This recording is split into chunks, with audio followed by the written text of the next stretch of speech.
Bismillahirrahmanirrahim. Assalamu alaikum dear students. How are you all? I hope you all are fine. Let's start our work. First of all, you take out your planner and mention the date on period number 9. बेटा जैसा कि हम लोग बाब सोम सीरतुन नबी सल्लल्लाहु अलैहि वसल्लम में सबक नंबर 1 वही का आगाज़ की पढ़ाई कर चुके हैं। आज हम लोग सरगर्मी नंबर 1 करेंगे। बेटा सरगर्मी नंबर 1 में हमारे लॉन्ग क्वेश्चन है। अब ये आप लोगों ने नोटबुक पे करने हैं और इसका टाइटल पेज बनाना है।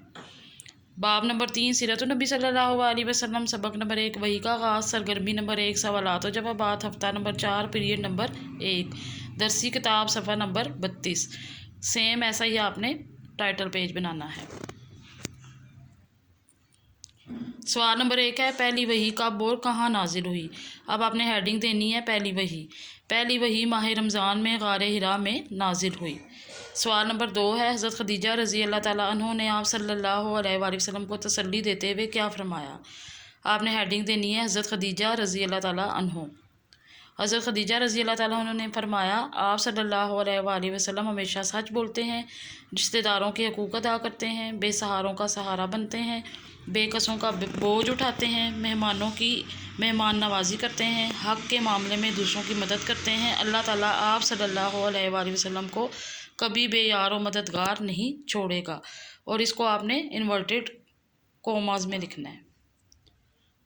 सवाल नंबर 3 है वर्का बिन नौफल ने नज़ूल वही का वाक़या सुनकर क्या कहा। आपने हेडिंग देनी है वर्का बिन नौफल और नज़ूल वही।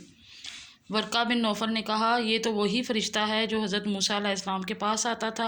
ए काश मैं उस वक्त तक ज़िंदा रहता जब आप सल्लल्लाहु अलैहि वसल्लम की कौम आप सल्लल्लाहु अलैहि वसल्लम को शहर से निकाल देगी। इसको भी आपने इन्वर्टेड कोमास में लिखना है।